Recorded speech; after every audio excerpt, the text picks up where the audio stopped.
First season in the ELMS, in what can be described as one of the most competitive ELMS eras ever. While it must be disappointing to only score one podium in the 6 races, but what are your positives you've taken away from this season? Well, it's as you said, it's been a great year. When I came to ELMS, I knew it was going to be a great championship, but I think it far exceeded the expectation in terms of how competitive the grid was and how many cars we were and everything. So that was great, a nice show for everyone. And for sure, if you do well in such a high competitive series, you feel even more rewarded. You know, the podiums, whatever result you get is just as a higher value. And yeah, it was a disappointing season for Car 34. But to be honest with you, I feel like there's so many things that could have gone better. We were really unlucky. I mean, in Paul Ricard, we were winning the race, and 10 minutes to go, the gearbox gave up. And this is something that you can't control. You know, it's at the end, I think I can easily say we should have been on the title fight because the speed was always there. Yeah, it's just frustrating because, you know, when you sometimes if you don't have the speed, but you do everything well, is one thing. But when you have the speed, but is everything else working against you, that's probably the most frustrating thing that can happen.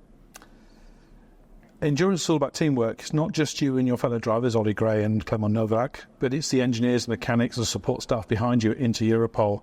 How has that aspect of the 24th season worked for you? It was great. I think people from outside really don't understand how complex an LMP2 car is. You know, it's not an easy task to make it run properly, and the group of people behind is always huge. Especially at Inter Europol, really put a big effort on making sure the team is running well, and it's honestly I've enjoyed that. It's been great. Even sharing the car with the 2 more drivers at the end was fun, and it's something that you struggle to get used to coming from single seaters at the beginning. But after that, I think in one way is better because you kind of take a bit of pressure away from your shoulders because you know you are sharing duties with 2 more drivers, which is good and bad sometimes. And with the team, yeah, I enjoyed working. It was a really nice group of people, to be honest. I'm just the only sad part of it that says that it was only 6 races. You know, when you build such a good relationship with a team, you just wish the season would never end. You know, so and as I said, it was so enjoyable, and unfortunately only 6 races, and it went by so quick. We're already at the end of the season, and it looks like it feels like it didn't even happen. You know, it's crazy. One of the most challenging aspects of multi-class endurance racing is the passing the slower LMP3s and LMGT3s. How have you dealt with the traffic in each of the 6 races this year, and which tracks proved to be the most difficult? It was really challenging, especially this year that the P2 cars were quicker than they were last year. So the difference in lap time was more, and we were catching them, the GT3s especially, quicker than they used to do in the past. I think the easiest track to deal with traffic was Spa, because the long straights, and normally they say the basic rule is that the more straights you have, the easier it is to overtake, right? And for sure, 100% Mugello and here in Portimao were the 2 toughest ones because of the amount of fast corners where you cannot really find an alternative line to not lose time, because with such fast corners you cannot afford to make any bold moves, let's say, and Mugello was the same. So yeah, for sure I would say the 2 toughest ones to deal with was the last 2 rounds. Not only have you been doing ELMS this year, you've been competing in IndyCars with Dale Coyne Racing, with Rick Ware Racing. So IndyCar and ELMS are very different disciplines. How have you adapted your style of racing to each series? And what are the main differences between the 2 cars, apart from the obvious one being a single-seater and one being a sports car?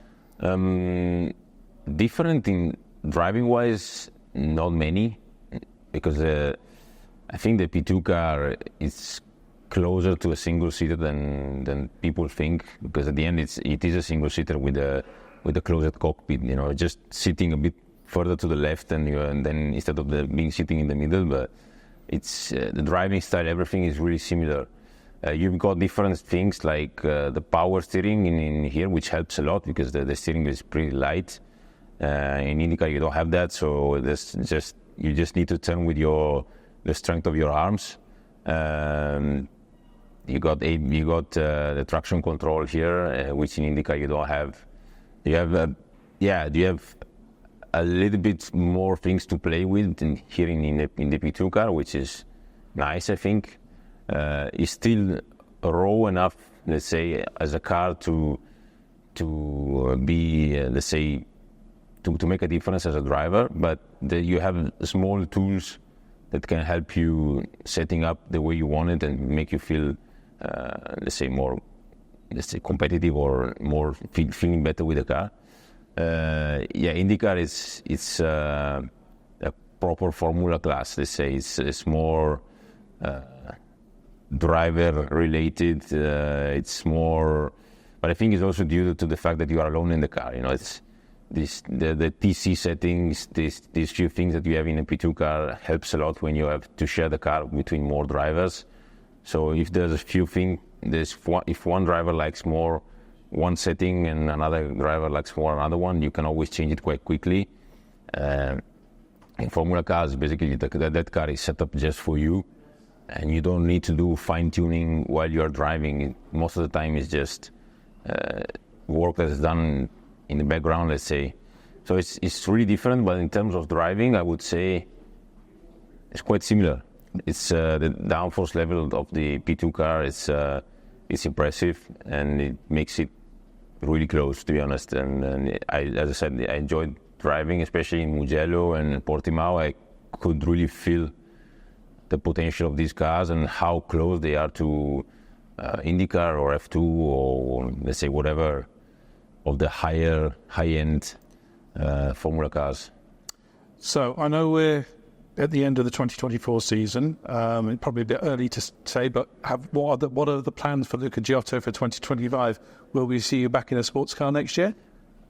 I mean, as a race car driver, I always look for anything. I just enjoy driving, and I enjoy